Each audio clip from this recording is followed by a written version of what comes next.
You were lied to. Not by a villain. Not by someone who wanted to destroy you. By people who genuinely believed they were helping. Your parents. Your teachers. Your coaches. Every motivational poster on every classroom wall. They all said the same thing. Work harder. Push through. No pain, no gain. And you believed them. So you pushed. You grinded. You sacrificed sleep, relationships, peace of mind, all of it, on the altar of effort. And where did it get you? Tired. Resentful. Stuck in the same place, just more exhausted than before. Here's the uncomfortable truth no one told you: effort without direction isn't discipline. It's self-destruction wearing a productivity mask. The harder you've been pushing, the more you've been proving the lie. But this isn't a story about giving up. This is about something far more dangerous than laziness. This is about what happens when you've been doing everything right, and it still isn't working. Because somewhere in the world right now, there's a different kind of person. They're not grinding. They're not hustling until 2 a.m. They look almost effortless. And they're outpacing you. Not because they're smarter. Not because they're more talented. Not because life handed them something they didn't hand you. But because they understood something that took most people a lifetime to learn. The Japanese have a word for it. Kaizen. Most people translate it as continuous improvement. But that's the surface. That's the bumper sticker version. The real meaning cuts deeper. Kaizen is the art of making progress so small, so natural, so undramatic, that your mind stops resisting it altogether. It's not about doing less because you're lazy. It's about doing precisely enough, consistently, until the day comes when you look back and realize you've moved a mountain. Not by pushing it, but by removing one stone at a time. This is what you were never taught, and it's been costing you everything. Lesson 1: The Effort Trap. Let's start with the thing no one wants to admit. You've been addicted to intensity. Think about it. You don't start projects slowly. You explode into them. You don't build habits gradually. You overhaul your entire life on a Monday. You don't rest when you're tired.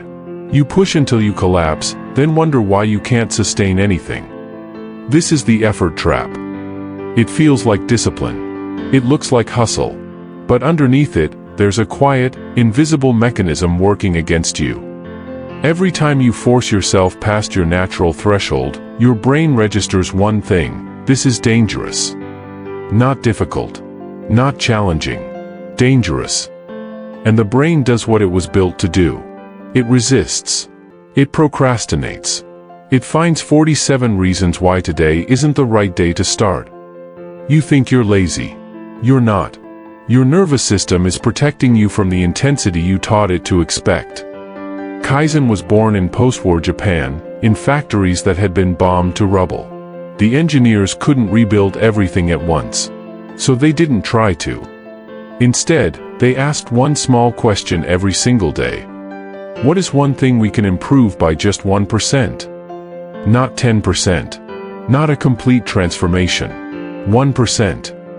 And within a decade, Japanese manufacturing had surpassed its American counterparts, not through revolution, but through relentless, quiet, undramatic improvement. The lesson isn't about factories. The lesson is about your brain. When the change is small enough, resistance disappears. When resistance disappears, momentum appears.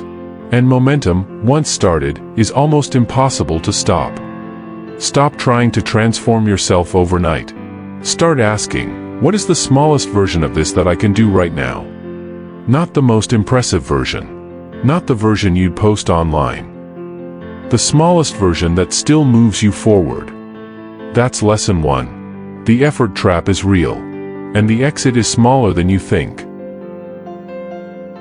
Lesson 2. Why you quit everything, and it's not what you think.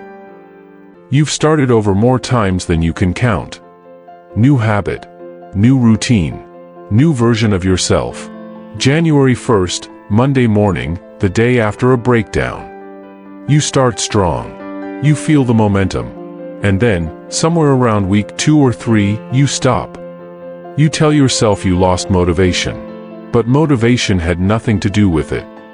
You quit because you built something too heavy to carry. This is the architecture of failure that nobody draws out for you. When you design a habit around your best day, your most motivated, most energetic, most caffeinated self, you've already guaranteed you'll fail. Because most days aren't your best day. Most days are Tuesdays.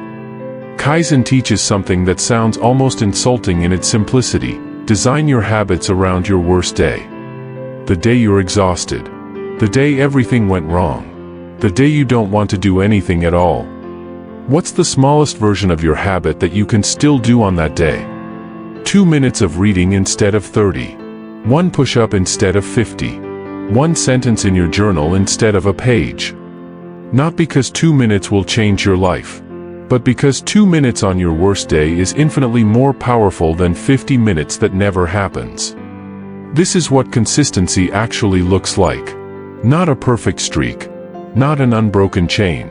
Just a thread, thin, quiet, persistent, that never fully breaks.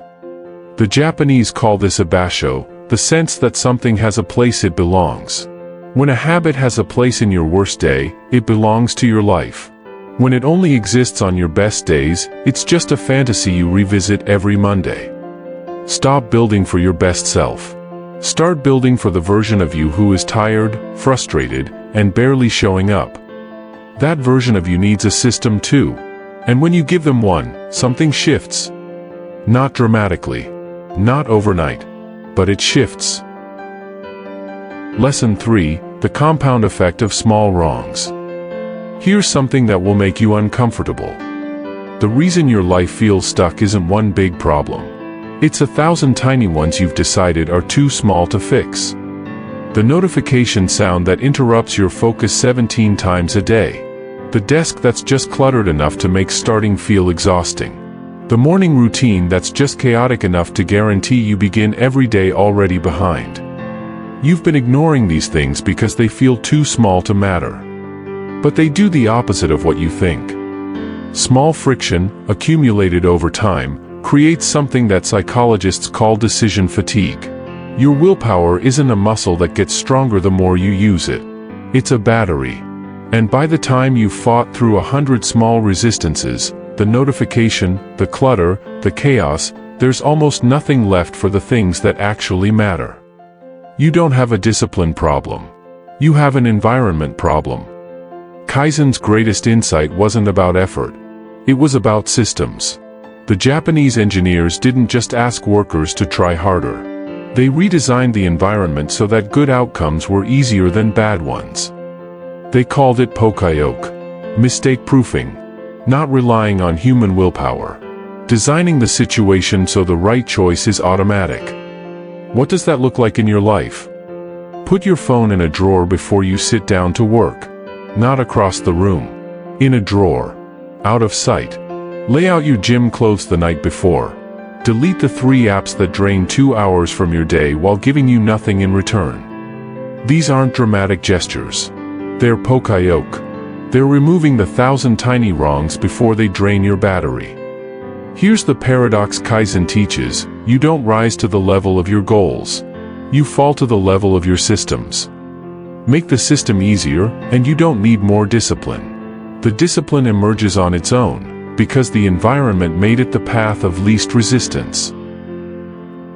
Lesson 4, the 1% illusion. Everyone talks about 1% improvement.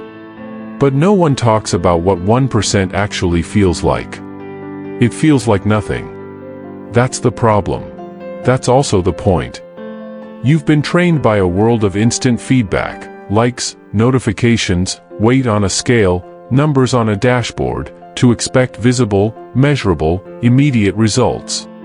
And Kaizen delivers none of that.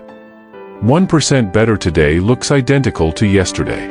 1% better for 30 days looks like barely anything. But 1% better for a year? You're 37 times better than when you started. Not 2 times. Not 10 times. 37. The math is merciless. And most people quit before the math becomes visible. This is why Kaizen is so easy to dismiss and so hard to abandon once you've genuinely understood it. The Japanese have a concept called the power of negative space. In art, it's the pause between notes that makes music meaningful. In life, it's the invisible gap between effort and result where most people lose faith and quit. Is not emptiness. It is potential, suspended. Every small action you take is depositing into an account you cannot see the balance of. And then one day, not gradually, but suddenly, the account pays out. You wake up and the habit feels automatic. You look in the mirror and something has changed. You sit down to work and the resistance that used to be a wall is now barely a speed bump. That's not luck. That's compound interest on small, consistent deposits.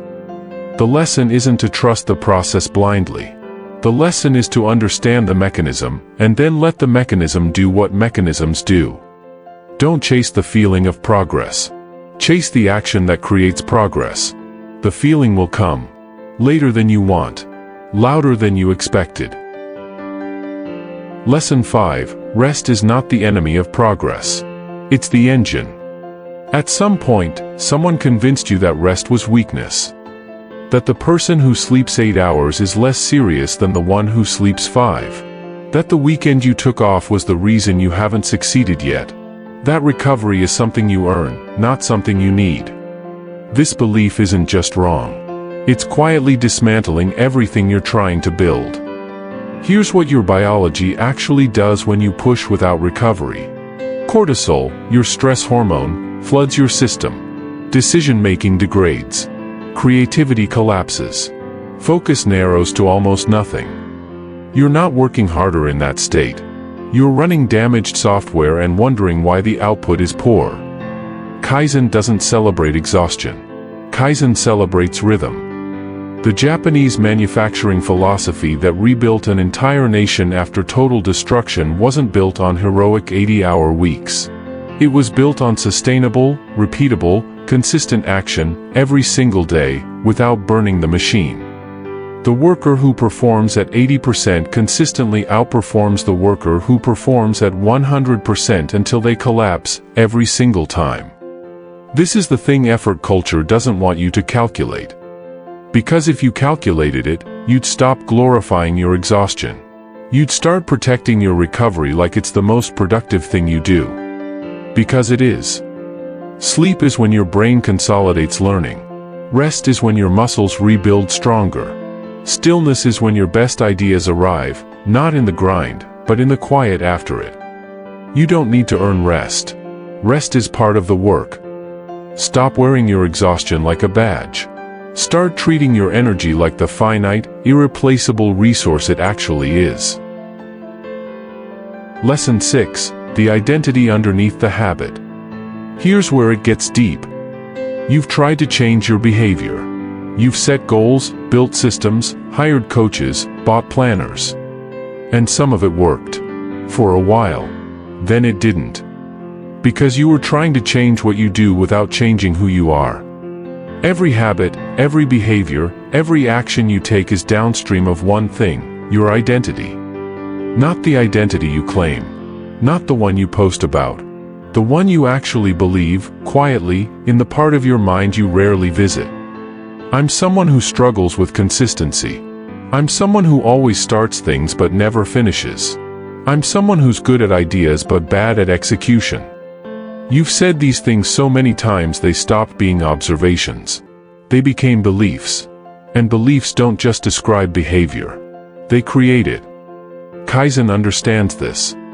The Japanese philosophy of small improvement was never just about processes and systems. At its deepest level, it was about identity. Every small action you take is a vote for who you are becoming. One push-up isn't about fitness. It's a vote that says, I am someone who exercises. One page of reading isn't about knowledge. It's a vote that says, I am someone who reads. One honest, difficult conversation isn't about the outcome. It's a vote that says, I am someone who faces hard things. You don't need a dramatic transformation. You need enough votes to change the election. And here's the thing about votes. They don't need to be dramatic. They don't need to be witnessed. They just need to be cast. Every small action, repeated, reshapes the story you tell yourself about yourself. And once the story changes, the behavior follows without force.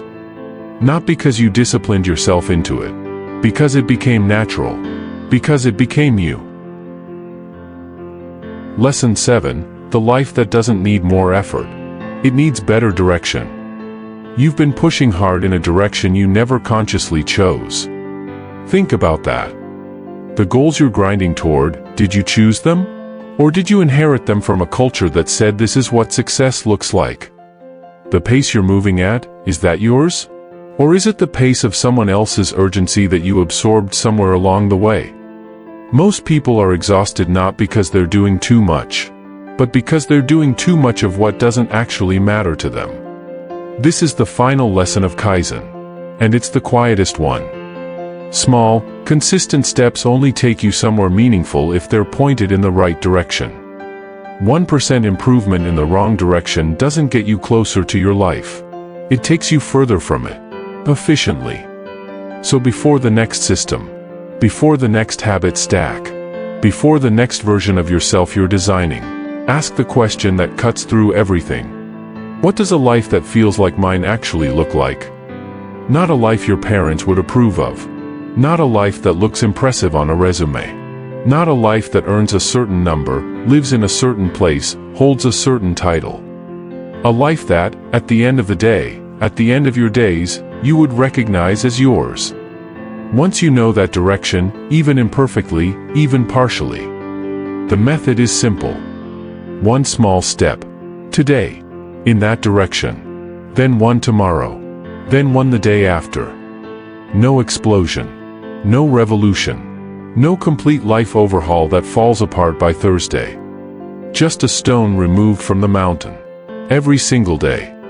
The Japanese master Masamune, one of history's greatest swordsmiths, was asked how he created blades of such unmatched quality.